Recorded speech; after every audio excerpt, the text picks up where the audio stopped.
Operation सिंदूर में करारी तबाही झेलने के बाद भी पाकिस्तान अपनी औकात भूलने की कोशिश कर रहा है। पिछले कई दिनों से बॉर्डर पर लगातार ऐसी नापाक हरकतें की जा रही है जिनका मकसद सिर्फ एक है, भारत को उकसाना, सीमा पर तनाव बढ़ाना और आतंकियों के दम पर डर फैलाना। लेकिन पाकिस्तान शायद ये भूल चुका है कि अब सामने वो भारत नहीं है जो सिर्फ चेतावनी देता था।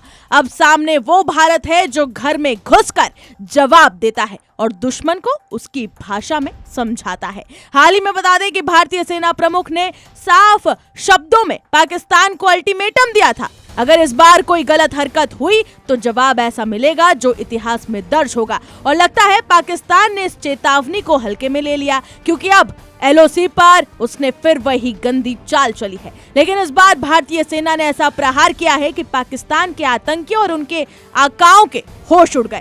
दरअसल ऑपरेशन सिंदूर के दौरान पूरी दुनिया ने देखा था कि भारतीय सेना ने कैसे पाकिस्तान के आतंकी ठिकानों और एयरबेस को राख में बदल दिया था। दुनिया ने यह भी देखा था कि कैसे पाकिस्तान खुद सीज फायर के लिए गिड़गिड़ाने लगा था भारत के सामने।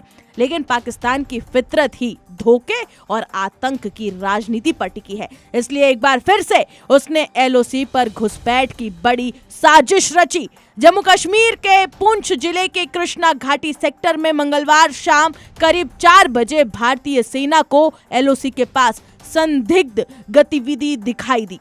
सेना की व्हाइट नाइट कॉर्प्स पहले से ही हाई अलर्ट पर थी। जवानों ने देखा कि भारी हथियारों से लैस आतंकियों का एक समूह भारतीय सीमा के करीब 300 मीटर अंदर तक घुस चुका है। ये आतंकी अंधेरे और जंगल का फायदा उठाकर भारत में खून खराबा करने आए थे, लेकिन उन्हें अंदाजा नहीं था कि भारतीय सेना पहले से उनकी मौत बनकर उनका इंतजार कर रही है। जवानों ने पहले उन्हें चेतावनी दी, लेकिन पाकिस्तान के पाले हुए आतंकियों ने भारतीय चौकियों पर फायरिंग शुरू कर दी। बस फिर क्या था, भारतीय सेना ने ऐसा जवाब दिया कि गोलियों और धमाकों से पूरा इलाका कांप उठा।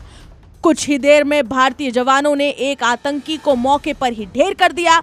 शुरुआती जांच में ये पता चला है कि मारा गया आतंकी पाकिस्तान समर्थित लश्कर-ए-तैयबा से जुड़ा हुआ था। उसके पास से भारी मात्रा में हथियार और गोला बारूद बरामद हुआ है। बाकी आतंकी अपनी जान बचाकर वापस पाकिस्तान की तरफ भाग निकले, यानी जिस मिशन के लिए उन्हें भेजा गया था वो शुरू होने के पहले ही खत्म हो गया। इसके बाद भारतीय सेना ने पूरे इलाके को घेर लिया। ड्रोन, नाइट विजन और आधुनिक हथियारों के साथ बड़े स्तर पर सर्च ऑपरेशन शुरू कर दिया गया। जंगलों और पहाड़ों के हर कोने को खंगाला जा रहा है ताकि कोई भी आतंकी जिंदा बचकर निकल ना पाए।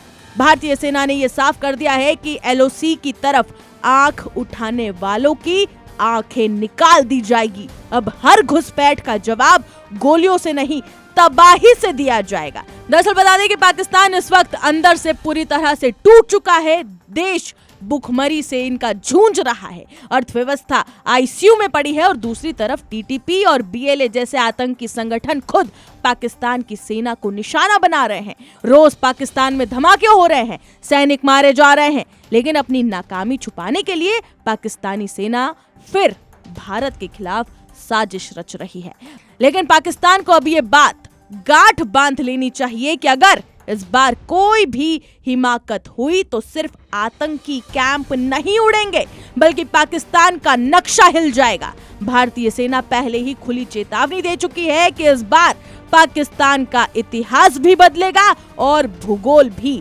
यानी अगर पाकिस्तान ने फिर आग लगाने की कोशिश की तो इस बार लपटे सिर्फ LOC तक सीमित नहीं रहेगी। इसकी तपिश इस्लामाबाद, रावलपिंडी और पाकिस्तानी सेना के मुख्यालय तक भी पहुंचेगी। अब फैसला पाकिस्तान को करना है, सुधर जाए या फिर अपनी ही कब्र खोदने की तैयारी कर ले।